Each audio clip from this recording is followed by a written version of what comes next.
அதிகாரம் 2. பாயிரம். வான்சிறப்பு. குறள் 11. வான் நின்று உலகம் வழங்கி வருதலால் தானமிழ்தம் என்றுணரற் பாற்று.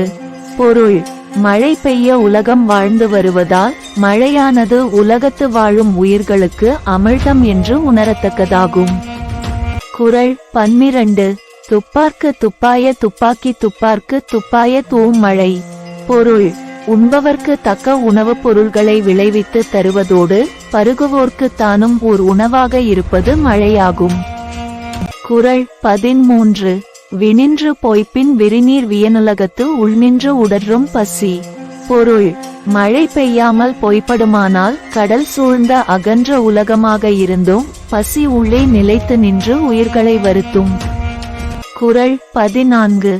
ஏரின் உழார் உழவர் புயலென்னும் வாரி வளங்குன்றி கால். பொருள்: மழை என்னும் வருவாய் வளம் குன்றிவிட்டால் உழவரும் ஏற்கொண்டு உழமாட்டார். குறள் 15.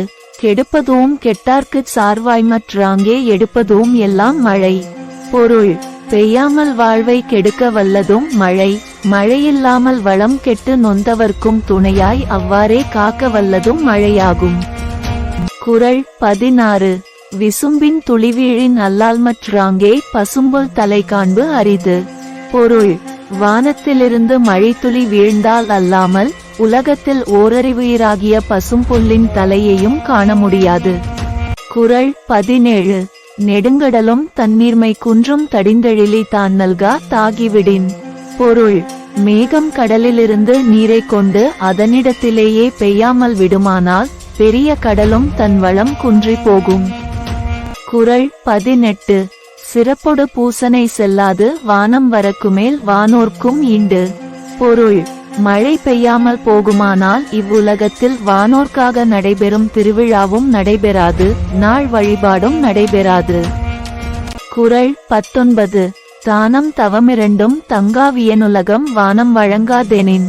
பொருள்: மழை பெய்யவில்லையானால் இந்த பெரிய உலகத்தில் பிறர் பொருட்டு செய்யும் தானமும் தம் பொருட்டு செய்யும் தவமும் இல்லையாகும். குறள் 20.